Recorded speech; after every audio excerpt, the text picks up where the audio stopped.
Shimla agreement और Shimla deputation, और उसके बाद जो है वो ये बनती है जी, आपने देखना है कि मुस्लिम लीग कब बनी थी, तो 1906 में 30 दिसंबर को बेसिकली जो है वो पहला इजलास हुआ था ढाका में। नवाब सलीम उल्लाह खान ने प्रपोजल दिया था जी, और आपने याद रखना है कि नवाब सलीम उल्लाह खान जो है उनके प्रपोजल पे ये मुस्लिम लीग बनाई गई। इसका नाम जो है ना ऑल इंडिया मुस्लिम लीग, आपने याद रखना है, ऑल इंडिया मुस्लिम लीग। वो बेसिकली जो है वो सर मोहम्मद शफी ने दिया था जी, सर मोहम्मद शफी।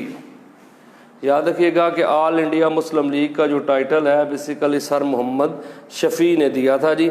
और इसका जो बाकायदा इजलास हुआ है ना वो 1907 में हुआ है जी, कराची में। क्योंकि पहले तो आपको पता है कि मैंने पिछले लेक्चर में आपको बताया था कि ऑल इंडिया जो मोहम्मदन एजुकेशनल कॉन्फ्रेंस थी उसका इजलास ढाका में हो रहा था, तो उसी इजलास में नवाब सलीम उल्लाह खान ने कहा कि मुसलमानों की एक पार्टी होनी चाहिए जो क्या करे जी, कि जो हमें मतलब है कि हमारा मुद्दे को आगे लेके जाए। तो आपको पता है 1908 में कल भी डिस्कस किया था कि सैयद अमीर अली ने जो है वो मुस्लिम लीग बनाई थी, लंदन ब्रांच, इंग्लैंड में जो ब्रांच बनी है वो सैयद अमीर अली ने बनाई थी जी 1908 में। तो ज़हन में रखिएगा जो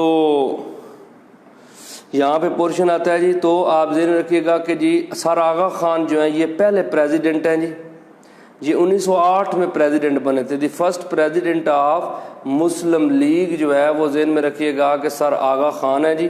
सर आगा खान का कल भी नाम बताया था कि सुल्तान मोहम्मद शाह, सर आगा खान सोम इन्हें बोलते हैं जी। फिर आपको पता है इंडियन कौंसल एक्ट आया था जी 1909 में, इंडियन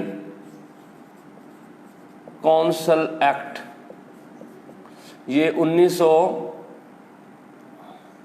आप ये देखें तो 1909 में आया था जी। इसे हम मिंटो मार्ले रिफॉर्म्स भी बोलते हैं जी, मिंटो मार्ले रिफॉर्म्स।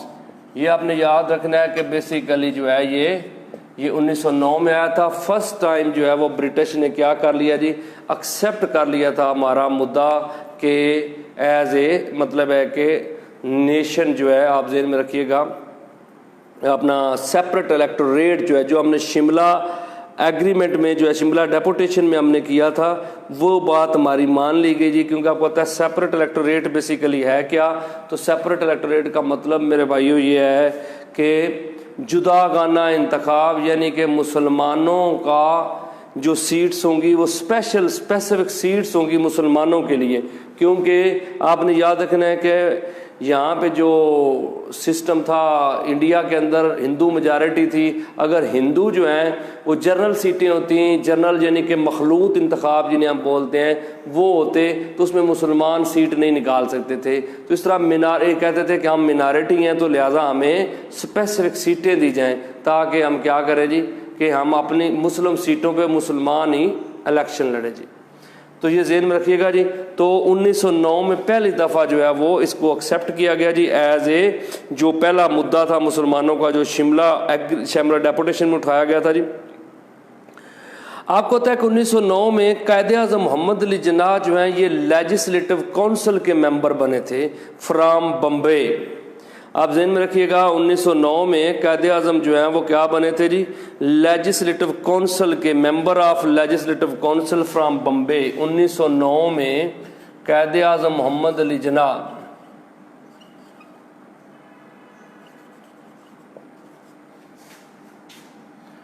आज़म जो है आपने याद रखना है कि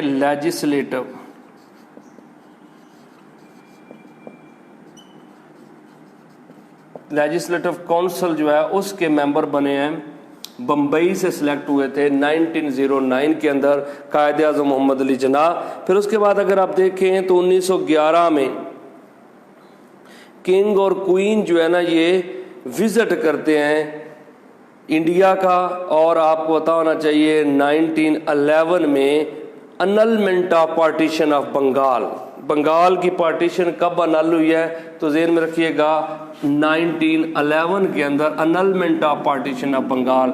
आपको पता है इससे इंडिया के मुसलमानों को बड़ा धचका लगा था और नवाब सलीमुल्लाह खान ने सियासत से रिज़ाइन कर दिया था। आपने याद रखना है कि नवाब सलीमुल्लाह खान जो फाउंडर हैं किसके जी, ये नवाब अपना मुस्लिम लीग का प्रपोजल लेके आए थे, फाउंडिंग फादर आप कह सकते हैं मुस्लिम लीग के, उन्होंने रिज़ाइन कर दिया था सियासत से।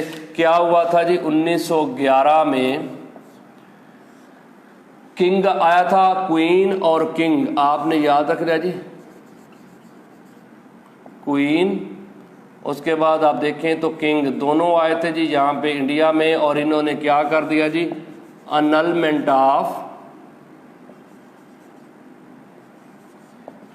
पार्टीशन ऑफ बंगाल की जो पार्टीशन थी उसको ख़त्म कर दिया जी, किसने जी, क्वीन और किंग ने जी। तो ज़हन में रखिएगा कि 1911 में आया था। और उससे पहले कैपिटल जो था बेसिकली क्या था जी, क्वीन अपना ये पार्टीशन से यानी एनलमेंट से पहले इनका कैपिटल था कलकत्ता।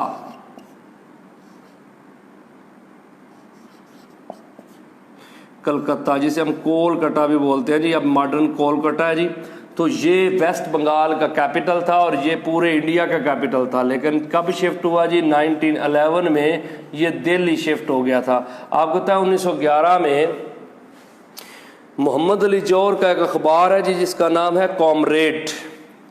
ये कॉमरेड आपने याद रखना है, ये शाया हुआ था कलकत्ता से, लेकिन जैसे ही कैपिटल शिफ्ट हुआ दिल्ली तो ये भी दिल्ली हो गया। तो ये इंग्लिश अखबार था जी, मोहम्मद अली जौहर का अखबार है कॉमरेड।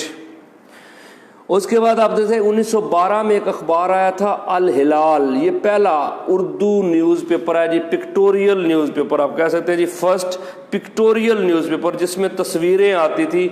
उसका नाम आपने याद रखना है अल हिलाल। अल हिलाल आपने याद रखिएगा, ये पहला तस्वीरों वाला अखबार है, फर्स्ट पिक्टोरियल न्यूज़पेपर। ये अबुल कलाम आज़ाद का है जी, आप ज़हन रखिएगा जी, अबुल कलाम आज़ाद। जो अबुल कलाम आज़ाद है ना जी, आपने याद रखना है कि अल हिलाल अबुल कलाम आज़ाद का अखबार है। तो ये जो अखबार है जी, ये ज़हन में रखिएगा, इसमें तस्वीरों वाला अखबार था जी, पहले जिस पे पिक्चर बनी, क्योंकि आपको पता है पहले पिक्चर्स नहीं बनती थी जी, इस तरह का अखबार नहीं था। तो इसमें ये अबुल कलाम आज़ाद की बुक भी है, इंडिया विंस फ्रीडम। ये बहुत अहम है जी, आपने याद रखना है, India wins freedom, India wins freedom जी। ये आप याद रखिएगा। बाद में हिजरत मूवमेंट आगे आएगी, वो भी, उसमें भी हिजरत मूवमेंट में भी अबुल कलाम आज़ाद का हाथ है जी। इसको शो बॉय ऑफ कांग्रेस बोला जाता है, शो बॉय ऑफ कांग्रेस। याद रखिएगा कि शो बॉय ऑफ कांग्रेस जो है वो बोलते थे कायद आज़म मोहम्मद अली जिन्ना, इसको शो बॉय ऑफ कांग्रेस। अच्छा जी, आगे देखें तो ज़हन में रखिएगा कि 1912 के बाद 1913 में कायद आज़म मोहम्मद अली जिन्ना मुस्लिम लीग को ज्वाइन करते हैं जी। और 1913 में एक और अखबार आया था मोहम्मद अली जौहर का जिसका नाम है हमदर्द। तो कामरेड के साथ दूसरा अखबार आपने याद रखना है जी, हमदर्द है जी, ये उर्दू में था हमदर्द, और ये 1913 में आया था। अब आप याद रखिएगा 1912 में एक तो बाल्कान वार हुई है जी, बाल्कान वार, और 1913 में 12 में आपने याद रखना है दूसरी वार का नाम है वार ऑफ ट्रिपोली। तो ज़हन में रखिएगा बाल्कान वार जो है कि ये ग्रीस के पास ना कुछ इलाके थे, यानी कि ओटोमान अम्पायर के पास बेसिकली ग्रीस के कुछ इलाके थे जिन पे ओटोमान अम्पायर का कब्जा था। लेकिन 1912 में वो इलाके ओटोमान अम्पायर से वापस छीन लिए, किसने जी, वो वापस छीन लिए ग्रीस ने, तो उसको हम बोलते हैं Balkan war. War of Tripoli ज़हन में रखिएगा कि 1912 में हुई है। ये इटली का अटैक है किसके ऊपर जी? लीबिया के ऊपर। उस वक्त लीबिया का पुराना नाम जो था वो ट्रिपोली है, तो वार ऑफ ट्रिपोली। और इस वार का हीरो जो है ना उसका नाम है उमर अल मुख्तार।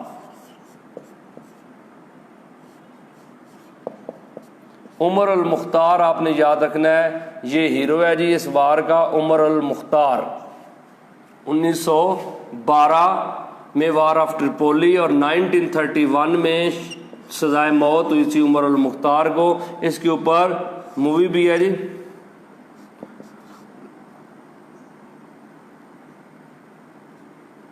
लाइन ऑफ डेजर्ट के नाम से, द लाइन ऑफ डेजर्ट आपने याद रखना। द लाइन ऑफ डेजर्ट जो है, डेजर्ट जो है वो इनकी जो है वो बुक है जी, अपना मूवी है इसके ऊपर, the lion of desert. Desert का जो शेर है जी, तो ज़हन में रखिएगा कि उमर अल मुख्तार, इसके ऊपर ये वार ऑफ ट्रिपोली 1912 में है। 1913 में एक और इवेंट आया था जी जिसे हम कानपुर मॉस्क ट्रेजेडी बोलते हैं जी। कानपुर मॉस्क है जी, कानपुर के अंदर एक मस्जिद थी जी, उसके नाम से कानपुर मॉस्क ट्रेजेडी का नाम दिया गया जी। ज़हन में रखिएगा Kanpur mosque tragedy. Kanpur mosque जो है वो ट्रेजेडी आपने ज़हन में रखना है। कैसे है जी, उसको डिस्कस करते हैं। 1913 कानपुर मॉस्क ट्रेजेडी, ये उत्तर प्रदेश यूपी के अंदर जनाब ये एरिया, आपको पता है कि पॉपुलेशन वाइज इंडिया की जो स्टेट बड़ी है ना वो यूपी है जी, उत्तर प्रदेश। वहाँ पे समझ लीजिएगा कि ये एक मस्जिद थी जी, ये मस्जिद है, ये मस्जिद के साथ इसके वाशरूम की जगह है और इसके साथ यहाँ पे एक मंदिर है जी। तो ज़हन रखिएगा कि गोरे कहते थे कि हम यहाँ से क्या करते हैं जी, ऐसे गुजार देते हैं अपना जो है सड़क गुजारना चाहते थे, लेकिन मुसलमान कहते थे क्योंकि ये वाशरूम हमारी मस्जिद का हिस्सा है लिहाजा ये गिरेंगे तो हम आपसे लड़ेंगे जी। तो गोरे जो है ना उनको कहा कि या तो आप इधर से सड़क गुजार लो या ये मंदिर गिरा लो, हमारे वाशरूम गिरेंगे तो मसला हो जाएगा जी। तो आपको पता है कि यहाँ पे गोरों के साथ इनकी टस्सल हुई थी, 133 लोग मारे गए। इसको बोलते हैं कानपुर मॉस्क ट्रेजेडी। तो इससे भी रिलेशन जो है वो गोरों के साथ हमारे हार्श हुए थे। 1913 आपने याद रखना जी डेट है। 1914 में वर्ल्ड वार स्टार्ट हुई है और आपने याद रखना है कि इल्ताफ हुसैन हाली, बहुत बड़ा नाम है जी, मुसद्दस लिखी थी बुक मुसद्दस हाली, उनकी डेथ है जी 1914 में। मौलाना शिबली नुमानी जो नदवातुल उलमा के मतलब है बहुत बड़ा नाम है, जो नदवातुल उलमा को चलाते रहे हैं जी 1905 में, तो उनकी भी डेथ जो है वो आपने याद रखना है 1914 में है। मौलाना शिबली नुमानी और मौलाना जो है कि इल्ताफ हुसैन हाली, मौलाना इल्ताफ हुसैन हाली की डेथ भी और शिबली नुमानी की डेथ, ये दोनों की 1914 में है जी, ये ज़हन में रखिएगा। दोनों की डेथ जो है 1914।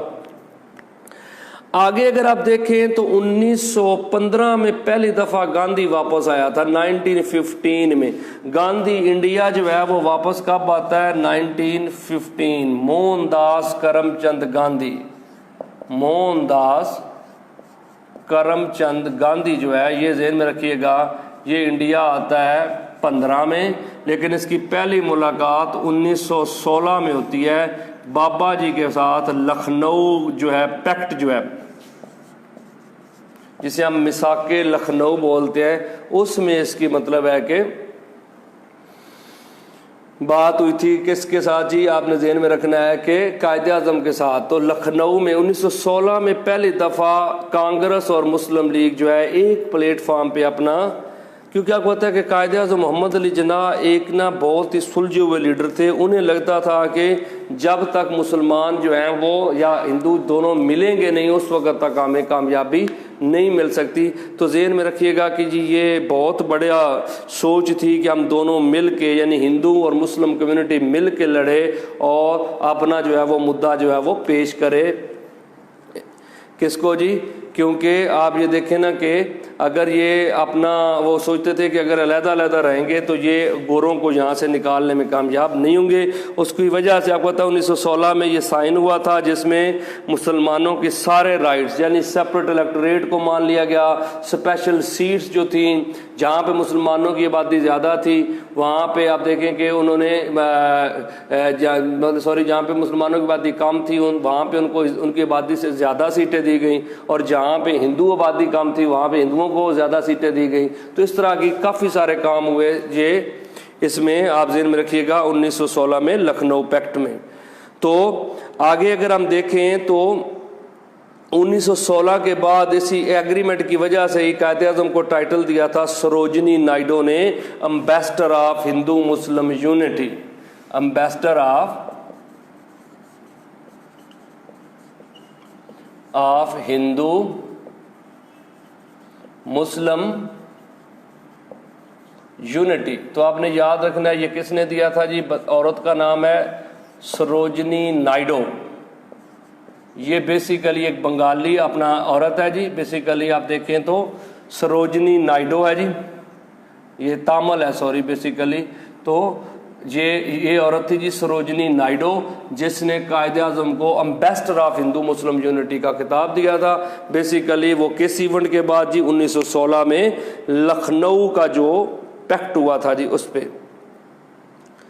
1918 में वर्ल्ड वार एंड हुई थी। फिर आपको पता है कि 1919 में एक तो रॉलेट एक्ट आया था जी, जिसका मैंने आपको पता है पहले भी जिक्र हमने किया है रॉलेट एक्ट का।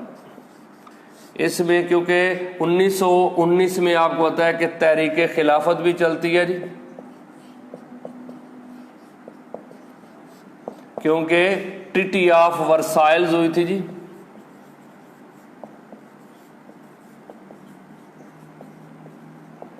ट्रीटी ऑफ वर्सेल्स, आपको पता है कि इस ट्रीटी के तहत क्या हुआ था कि ज़हन में रखिएगा, ट्रीटी ऑफ वर्सेल्स के जरिए ये हो गया था कि इन जर्मनी के टुकड़े किए जाए और ओटोमान एम्पायर के टुकड़े किए जाए। ये जो वर्सेल जगह है ना, ये बेसिकली पेरिस में है जी।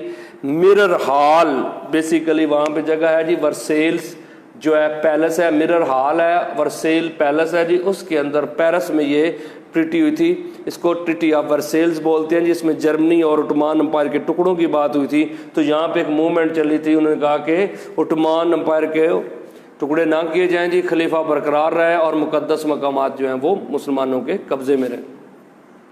तो ये आपने ज़हन में रखना है जी। तो 1919 में रॉलेट एक्ट इसको काउंटर करने के लिए आया था जी। रॉलेट एक्ट ने आपको बताया कि इस एक्ट की वजह से 13 अप्रैल 1919 में एक इवेंट होता है जिसे हम क्या बोलते हैं जी? जलियन वाला बाग। जलियन वाला बाग, जलियन वाला बाग, ये याद रखिएगा अमृतसर के अंदर है जी। 13 अप्रैल को जनरल डायर ने ना गोली का ऑर्डर दिया था जी। आपको पता है लोग इस एक्ट के खिलाफ इकट्ठे हुए थे, सिख भी थे, मुसलमान, हिंदू सारे थे, क्योंकि इस एक्ट में ये कहा गया था कि if any person is involve in conspiracy against state should be shoot at sight. उसको क्या किया जाए जी? उसको गोली से उड़ा दिया जाए। तो ज़हन में रखिएगा कि ये जो बेसिकली आया था सिस्टम, इसमें ना मुसलमानों को और इंडियन को लगता था कि ये कोई बंदा भी मार देगा तो वो यही कहेगा कि ये स्टेट के खिलाफ है।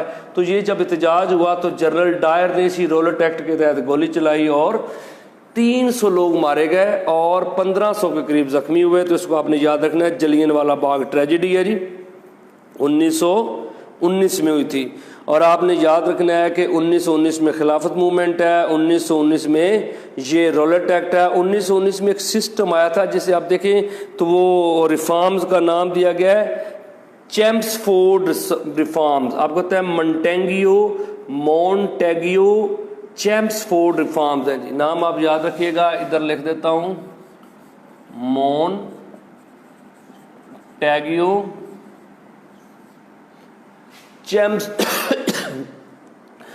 आप देखें तो चेम्सफोर्ड रिफॉर्म्स है जी।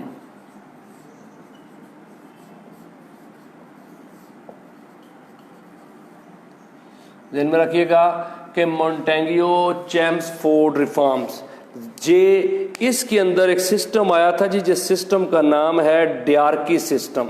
ये आपके साथ डिस्कस करना है जी, डार्की सिस्टम क्या था और इससे क्या फ़ायदे या नुकसान थे वो देखना है जी। क्योंकि आपको पता है जैसे जैसे इंडियन ने डिमांड्स की ना कि हमें जो है कि पावर दी जाए, हमारे पास पावर नहीं है, तो गोरों ने क्या किया जी, उन्होंने इनको पावर तो दी, लेकिन किस अंदाज में जी, वो डिस्कस करते हैं। उस सिस्टम को बोलते हैं डार्की सिस्टम। जो पावर इन्होंने दी थी उस सिस्टम का नाम क्या था जी, डार्की सिस्टम।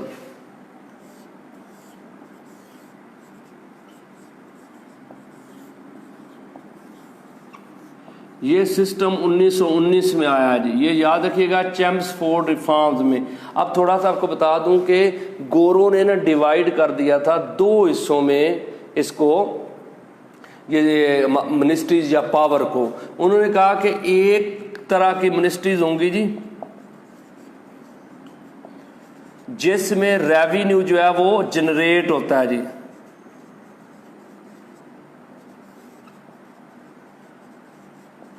समझ आ गई जी, जो पैसा कमाती हैं। और दूसरी मिनिस्ट्रीज वो होंगी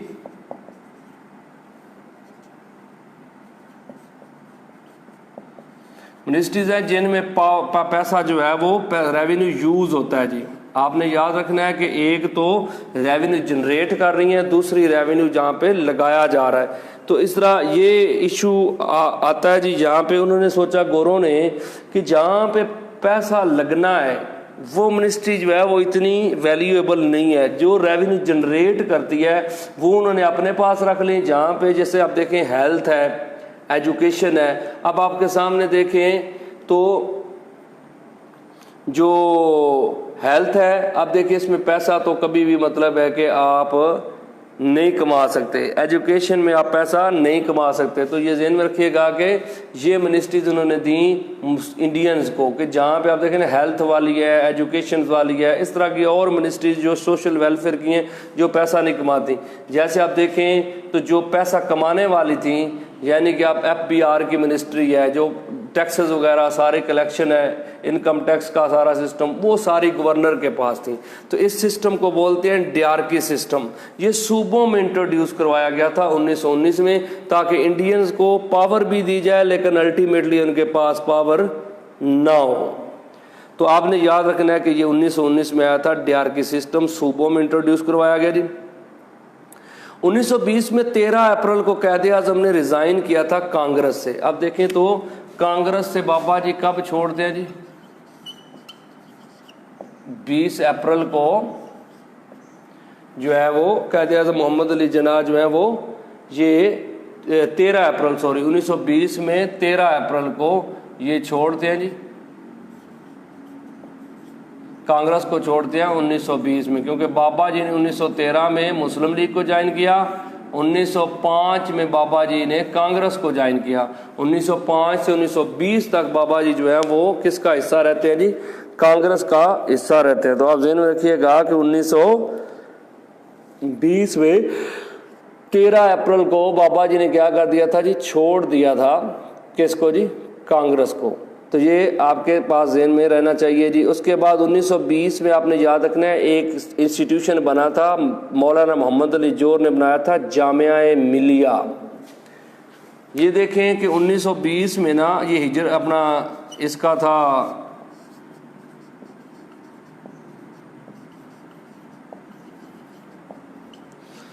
जो जामिया मिलिया जी ये कैसे बना था जी, आपने ज़हन में रखिएगा कि जामिया मिलिया जो है उसका जो सिस्टम था कि आप देखें ना कि मोहम्मद अली जोर जो है वो बेसिकली गया तो थे कि हम ना अलीगढ़ यूनिवर्सिटी को बंद करवाएंगे, क्योंकि अलीगढ़ एहतजाज के तौर पे गोरों के खिलाफ जो है कि मतलब ये चाहते थे कि हम यूनिवर्सिटीज़ और कॉलेज स्कूल सब बंद किए जाएं एहतजाज के तौर पे तहरीक खिलाफत की मोहब्बत में। तो इन्होंने जो अलीगढ़ जब गया तो अलीगढ़ वालों ने, अलीगढ़ यूनिवर्सिटीज़ की जो मैनेजमेंट है उसने नहीं किया जी, मतलब है इसको, उन्होंने कहा हम यूनिवर्सिटी बंद नहीं कर सकते। तो इन्होंने उसके रिएक्शन में एक इदारा खोला था 1920 में, जामिया मिलिया।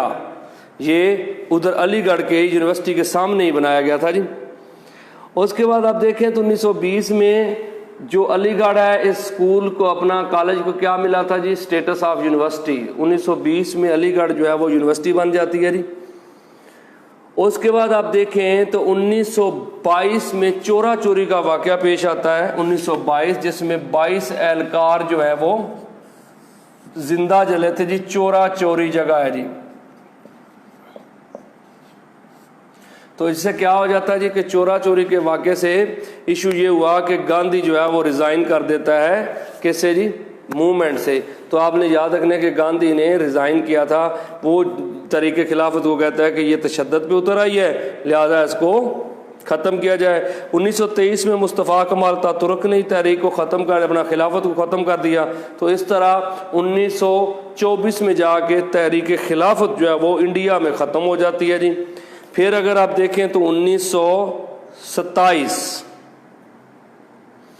कि साइमन कमीशन जो है आपको पता है 2 दफ़ा आया है, एक 1927 में, फिर ये 1928 में आया जी।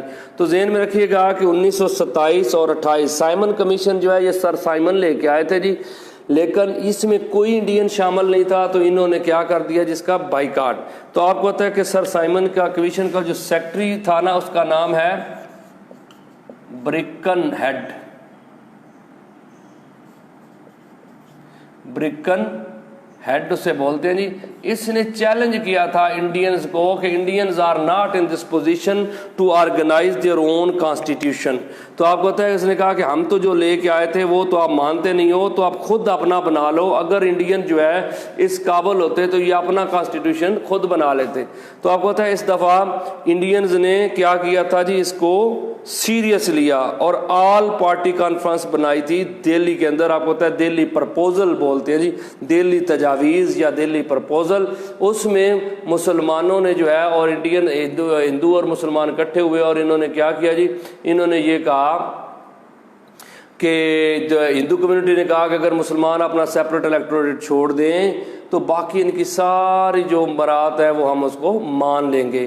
तो आपने याद रखना है कायद-ए-आज़म मोहम्मद अली जिन्ना ने सेपरेट इलेक्टोरेट छोड़ दिया था, लेकिन इशू ये आ गया कि दोनों पार्टीज़ में इख्तलाफ हो गया। कायद-ए-आज़म मोहम्मद अली जिन्ना की पार्टी भी 2 हिस्सों में डिवाइड हो गई। कौन कौन सी मुस्लिम लीग बनी थी जी, आपको पता है कि एक का नाम है जो पंजाब मुस्लिम लीग जी, और दूसरी का नाम था कलकत्ता मुस्लिम लीग। पंजाब मुस्लिम लीग को लीड कर रहे थे सर मोहम्मद शफी और कलकत्ता मुस्लिम लीग को कायद-ए-आज़म मोहम्मद अली जिन्ना। तो आपने याद रखना है कि इस तरह रिलेशन हार्श हुए जी। और 2, क्योंकि सर मोहम्मद शफी वाली जो पार्टी थी वो कहते थे कि हमने सेपरेट इलेक्टोरेट को नहीं छोड़ना, कायद-ए-आज़म के जो फॉलोअर थे वो कहते थे कि ठीक है हम छोड़ देते हैं। तो आपने याद रखिएगा कि ये थोड़ा सा इशू आ गया था जी, यहाँ पे रिलेशन में हार्श हो गए थे। और गांधी की इधर मुस्लिम अपना जो आप ज़हन में रखिएगा कि ये जो है आप कह सकते हैं कांग्रेस में भी इशू आ गए थे जी।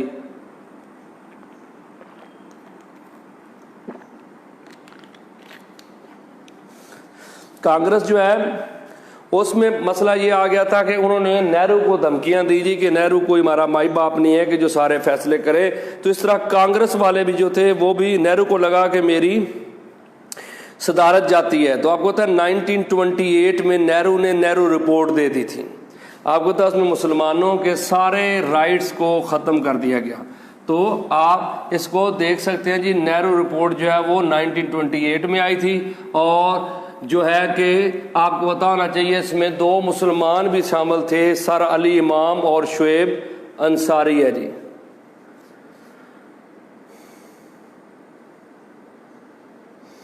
अच्छा जी, आगे आप देखें तो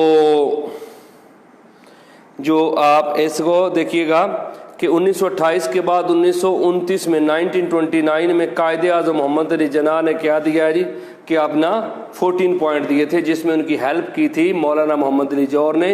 लेकिन आप याद रखिएगा कि 1928 में एक बहुत बड़ी पर्सनैलिटी की डेथ हुई थी, सैयद अमीर अली, क्योंकि जिन्होंने जो मोहम्मडन एजुकेशनल कॉन्फ्रेंस जो है ना, आपको पता है कि वो नेशनल मोहम्मडन एजुकेशनल कॉन्फ्रेंस के नाम से, एसोसिएशन के नाम से 1877 में बनाई थी।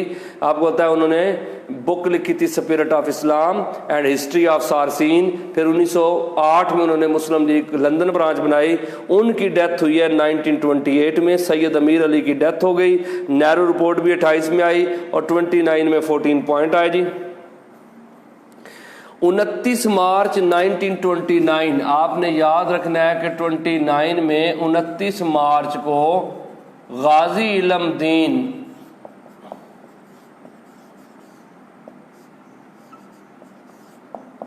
गाजी इल्म दीन जो है, आपने याद रखना है कि इसने क्या किया था जी, इसने राजपाल को मारा था जी। राजपाल ये एक हिंदू था जी, इसने बुक लिखी थी अपना रंगीला रसूल के नाम से। तो आपने याद रखना है इसको कत्ल किया था किसने जी, गाजी इल्म दीन ने 29 मार्च को।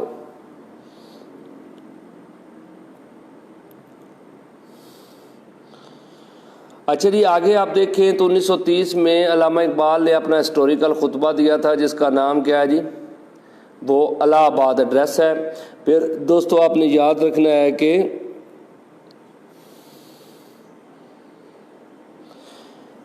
1930 में राउंड टेबल कॉन्फ्रेंस स्टार्ट हो गई थी। आप याद रखिएगा कि 1930 में, क्योंकि गोरों ने ना, उसकी मिसाल मैं देता होता हूँ कि जो गोरे हैं ना, आप इस अंदाज में देखें कि क्योंकि एक दुल्ला भट्टी की मिसाल हम देते होते हैं। दुल्ला भट्टी एक करैक्टर था हफ्जाबाद से, ये अकबर के दौर का था। जब भी क्या होता था कि जी अकबर की आर्मी इसको पकड़ के ले जाती थी और ये जब जाता था वहाँ पे अपना दिल्ली में, तो इससे पूछते थे कि मालिया देना है कि नहीं देना, तो वो कहता था कि देना है। लेकिन जैसे ही वापस आता था हफ्जाबाद तो वो मुकर जाता था। आपको पता है कि अकबर इससे बड़ा तंग था। तो एक दफ़ा कहते हैं कि इसको ना यहाँ से ले गए और साथ हफ्जाबाद की इसके इलाके की मिट्टी भी ले गए। तो कहते हैं कि जब वो मिट्टी गई थी तो इससे पूछा गया, तो उस मिट्टी पे खड़ा करके कि तूने मालिया देना है कि नहीं देना, तो कहता है जी बिल्कुल देना है, क्यों नहीं देना। और सॉरी, जब इसकी मिट्टी पे खड़ा किया गया तो उस पर इसने मतलब इससे पूछा गया तो इसने कहा कि जी मैं मालिया नहीं दूंगा। तो उस पर उन्होंने नतीजा अखज़ किया कि ये इसका कसूर नहीं है बल्कि इसकी मिट्टी का कसूर है। जब ये अपनी ज़मीन पे खड़ा होता है तो ये मुकर जाता है। तो ज़हन में रखिएगा जी कि गोरों को लगता था कि इंडियंस किसी इस पोजीशन में नहीं आ रहा है कि इनको हम इकट्ठा रख सकें या एक मुद्दे पे इनको इकट्ठा किया जाए।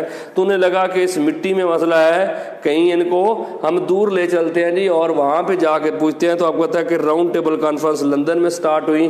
पहली राउंड टेबल कॉन्फ्रेंस में तो ये कांग्रेस गई नहीं। आपको पता है 1930 में इन्होंने सिविल डिसओबीडियंस मूवमेंट चलाई हुई थी जी।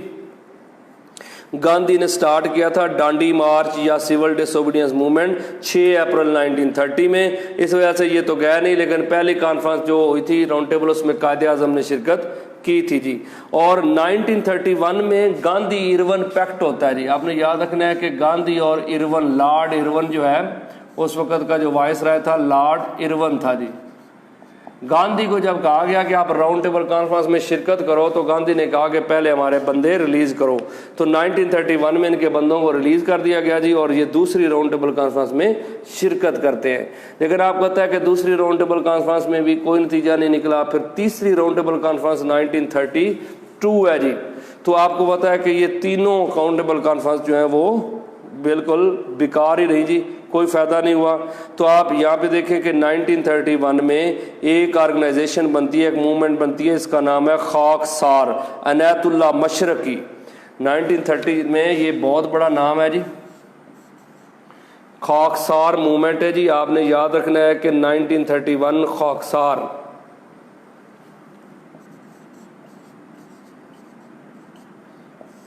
खाकसार और अनायतुल्लाह मशरकी है जी।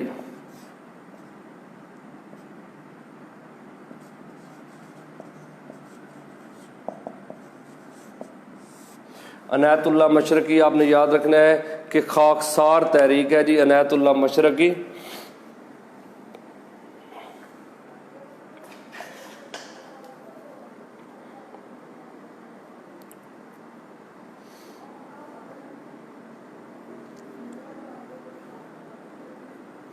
वो फाउंडर हैं जी। 1931 में ये बनी थी और आपको पता है ये खाकसार जो है इन्होंने 1940 में अटैक भी किया था जो है वो कायदे आज़म के ऊपर।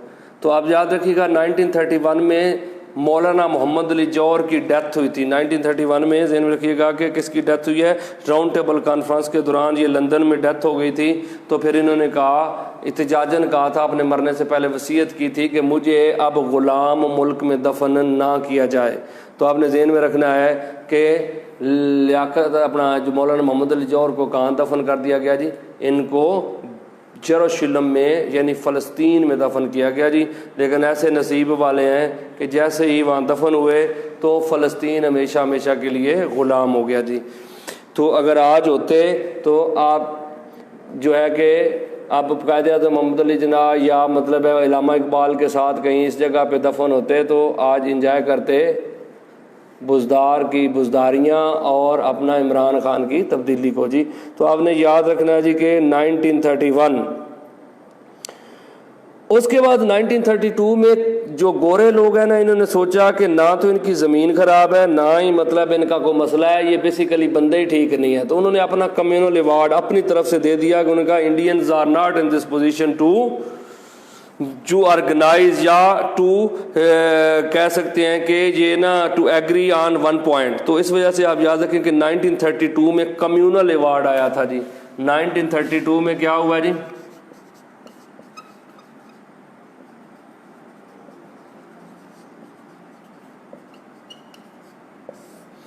कम्युनल अवार्ड 1932 कम्युनल अवार्ड आपने याद रखना है कि ये कब आया है, ये 1932 में आया जी। उसके बाद आप देखें जी आगे, तो इसमें उन्होंने क्या दिया था कि हर पार्टी को सेपरेट इलेक्टोरेट दे दिया, यानी कि जितनी भी मिनॉरिटीज़ थी उनको सेपरेट इलेक्टोरेट दिए थे। इवन आपने याद रखना है कि शूद्र कम्युनिटी को भी सेपरेट इलेक्टोरेट मिल गया था।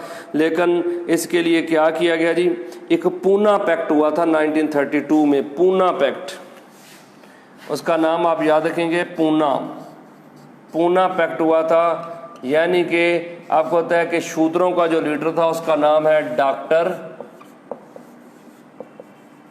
अम्बेडकर। डॉक्टर अम्बेडकर जो है ना, ये आपने याद रखना है कि ये शूद्र कम्युनिटी में एक पढ़ा लिखा बंदा था जी, PhD बंदा था। ये कैसे पढ़ गया था, शूद्र कम्युनिटी को तो आपको पता है पढ़ने की इजाज़त ही नहीं है। ये पढ़ा ऐसे था कि इसने क्या काम किया जी, कि ये किसी गोरी फैमिली के साथ इंग्लैंड चला गया था और वहाँ पे आपको पता है शूद्र तो फिर इंडिया में होते हैं, वहाँ पे तो सारे इंसान ही हैं जी। तो इस वजह से वहाँ पे ये पढ़ता रहा और इस तरह ये शूद्रों का लीडर बना। इसको गांधी ने कहा कि यार जैसे तैसे हो तो तुम हिंदू ही, तो लिहाजा तुम्हें सेपरेट इलेक्टोरेट की ज़रूरत क्या है। तो इसने पूना पैक्ट में अपना राइट वेव कर दिया था एज ए सेपरेट इलेक्टोरेट 1932। तो बाद में आपको पता है जब अपना पार्टीशन हुई थी तो उसके बाद तकरीबन कहते हैं कि 62,000 शूद्रों के साथ, कुछ लोग तो कहते हैं ये बुद्ध मत हुआ था और कुछ को लेते हैं कि ये क्रिश्चियन हो गया था। वो कहते हैं कि ये बंदा, इसने आपको पता है डॉक्टर अम्बेडकर जो है, इसने कॉन्स्टिट्यूशन लिखा है। बेसिकली इंडिया का कॉन्स्टिट्यूशन जो है ड्राफ्ट का है, किसने किया था जी, डॉक्टर अम्बेडकर ने।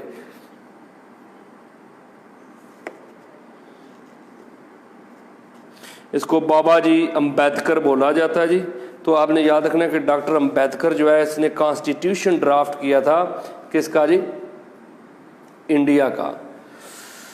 अच्छा जी, आप याद रखिएगा जी, आगे चलते हैं तो जिनमें आपने याद रखना है कि 1932 की बात हुई है। उसके बाद 1933 में चौधरी रहमत अली खान ने पंफलेट दिया था नो और नेवर का।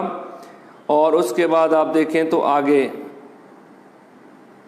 1933 में ही चौधरी रहमत अली ने दिया था Pakistan national movement. Pakistan national movement जो थी ये उसकी बुनियाद रखी थी इन्होंने, चौधरी रहमत अली खान ने जी। और आपको पता है 34 में कायदे-ए-आज़म मोहम्मद अली जिन्ना परमानेंट प्रेसिडेंट बन गए थे। वजह ये थी जी कि आपने ज़हन में रखिएगा कि कायदे-ए-आज़म मोहम्मद अली जिन्ना जो थे राउंड टेबल कॉन्फ्रेंस के बाद ये उधर ही स्टे कर रहे थे जी, उधर ही रहे इन्होंने। इधर पाकिस्तान आए नहीं थे, वहाँ पे प्रीवी काउंसिल में पेश होते थे और वहीं पे लोगों के जो इंडियंस के मसाइल की उनको हल करते थे। वापसी फिर बड़े ख़त लिखे गए, इनको बड़ी रिक्वेस्टें की गई, जैसे कि लामा इकबाल के ख़त हैं, आपको पता होना चाहिए। उन्होंने कहा कि you are unpurchasable, you are the only Muslim who can lead the Muslim India, please come back. तो इस तरह इनको बड़े जो रिक्वेस्टें की गई, फिर बाबा जी वापस आए थे जी, और 1934 में इन्हें परमानेंट प्रेसिडेंट जो है वो मुस्लिम लीग का बना दिया गया। 1935 में इंडियन एक्ट आ गया था जी, और इसी एक्ट के तहत आपको पता होना चाहिए सिंध को बम्बई से अलग कर दिया गया 1935 में। और इसी में आप याद रखें कि 1937 में जो है वो कांग्रेस जो है 1936 में इलेक्शन हुए थे, जिसमें 7 सूबों में प्रॉपर गवर्नमेंट बना ली थी कांग्रेस ने। तो कांग्रेस मिनिस्ट्रीज आपने याद रखना है 7 सूबों में बनी थी 1937 में। और आपको पता होना चाहिए कि इन सूबों में जो मिनिस्ट्रीज बनी ये 37 से 39 तक चली। इनमें बहुत जुल्म हुआ मुसलमानों पे, इनकी जायदादें ज़ब्त हो गई, इन पे टॉर्चर किया गया। वंदे मातरम तराना आपको पता है ये पढ़ा जाता था, गांधी की मूर्ति के सामने राम राम करवाई जाती थी। तिरंगा इनका जो ट्राई सर्कल झंडा है वो गवर्नमेंट के ऑफिस पे लहराया गया। तो ये सारी चीज़ें जहाँ पे हुई हैं जी, आपको पता है एक है वंदे मातरम तराना था जी, ये बैंकम चंद्र चैटर्जी एक बंगाली था जी, चैटर्जी उसने लिखा था, बैंकम चंद्र चैटर्जी ने लिखा था। उसकी बुक का नाम है अनद मिथ। आप याद रखें कि वंदे मातरम तराना था अनद मिथ, और इसमें मुसलमान हीरोज को गालियां दी गई थी और हिंदू जो थे मतलब है उनको मतलब हीरो बना के पेश किया गया था। तो ये पढ़ा जाता था स्कूलों में, तो मुसलमानों ने इसका बाइकाट किया। उन्होंने कहा कि इस तरह की चीज़ें नहीं होनी चाहिए। तो ज़हन में रखिएगा कि ये बैंकम चंद्र चैटर्जी का तराना था जी, जो जिसे हम वंदे मातरम बोलते हैं जी, ये 1937 की वजारतों में पढ़ा गया था जी। 1938 में आपको पता है मौलाना मोहम्मद अली जौहर जो उनकी डेथ तो 1931 में हो गई थी। उनके भाई हैं मौलाना शौकत अली जौहर। आपको पता है इनकी मां का नाम जो है वो बी अम्मा है जी, बड़ी मशहूर है करेक्टर है जी। 1938 में डेथ हो गया मौलाना शौकत अली जौहर की जी। और 1938 में पीरपुर रिपोर्ट आई थी जो राजा मेहदी ने दी थी जी। आपने याद रखना कि पीरपुर रिपोर्ट जो है वो राजा मेहदी ने दी थी जी। तो ज़हन में रखिएगा 1939 में आपने याद रखना है वर्ल्ड वार स्टार्ट हो जाती है जी। और जैसे ही वर्ल्ड वार स्टार्ट हुई तो हिंदुओं को लगा कि हमें क्या करना चाहिए जी, और ज़्यादा मरात लेनी चाहिए ब्रिटिश से। तो उन्होंने इनको कहा कि हमें और मरात दें वरना हम रिज़ाइन कर देंगे, क्योंकि हिंदू कम्युनिटी को लगता था कि अब जंग में फंस चुका है ब्रिटेन, तो ये हमें मरात देंगे इनकी कोई और जो है यहाँ से मतलब है कि इनको कोई बचा नहीं सकता अब इस टेंशन से। लेकिन गोरे जो है वो अपनी मतलब है कि कमिटमेंट पे पूरे रहे, उन्होंने कोई मराहत नहीं दी, जिसकी वजह से हिंदू कम्युनिटी को रिज़ाइन करना पड़ा। तो आपको पता है कि 22 जो है 1939 में यहाँ पे रिज़ाइन हुआ था जी। जिसके बाद आपको पता है कि मुसलमानों ने 22 दिसंबर को क्या मनाया था जी, डे ऑफ डिलीवरेंस, ठीक है ना जी। 1939 में जब इन्होंने वजारतों से इस्तीफा दिया तो उसके बाद 22 दिसंबर को 1939 को डे ऑफ डिलीवरेंस जो है वो मनाया गया जी। और 1940 में आपने याद रखना है कि 1940 में क्या हो जाता है जी कि 23 मार्च को 1940 को जो है वो रेजोल्यूशन आई थी जी, जिसको मौलवी फजलुल हक ने दिया था जी। आपने याद रखना है कि मौलवी फजलुल हक ने जो है वो ये पेश की थी, वो भी बंगाली थे जी। और ये 400 वर्ड की जो है वो रेजोल्यूशन थी। इसको बाद में ट्रांसलेट किया था मौलाना जफ़र अली ख़ान ने उर्दू में। तो ज़हन रखिएगा जी, ये 1940 में रेजोल्यूशन जो है, इसको पहले लाहौर रेजोल्यूशन था जी, ये पाकिस्तान में ये मिंटो पार्क पहले इसका नाम था, फिर इसके बाद इसको जो है वो यादगार या मीनार पाकिस्तान, अब इसका नाम जो है वो ग्रेटर इकबाल पार्क रख दिया गया जी। ये इसी की याद में आपको पता है 1961 में मीनार पाकिस्तान की कंस्ट्रक्शन स्टार्ट हुई थी। ये जो हम जो आप कह सकते हैं जो ये लाहौर रेजोल्यूशन थी, तो इसको बाद में करारदादे पाकिस्तान, या मतलब है कि लाहौर रेजोल्यूशन का नाम जो है वो करारदादे पाकिस्तान रख दिया गया। तो आपने याद रखना है कि इस इजलास की सदारत जो है वो कायद-ए-आज़म मोहम्मद अली जिन्ना ने की थी। तो यहाँ तक आज रखते हैं क्योंकि काफ़ी सारी डेट हो गई हैं, ये कंफ्यूज करेंगी। आप इतना पढ़ लें, इंशाल्लाह अगला स्टेप कल इससे मज़ीद जो है कल रेजोल्यूशन को थोड़ा और एक्सप्लेन करेंगे। आज जो है कि यहाँ तक रखते हैं, तो कल इंशाल्लाह जो है वो आगे आपको ले जाएंगे जी, क्योंकि ये 2 दिन लगने हैं अभी, और क्योंकि यहाँ से ज़्यादा डेट्स जो हैं वो आ रही हैं जी।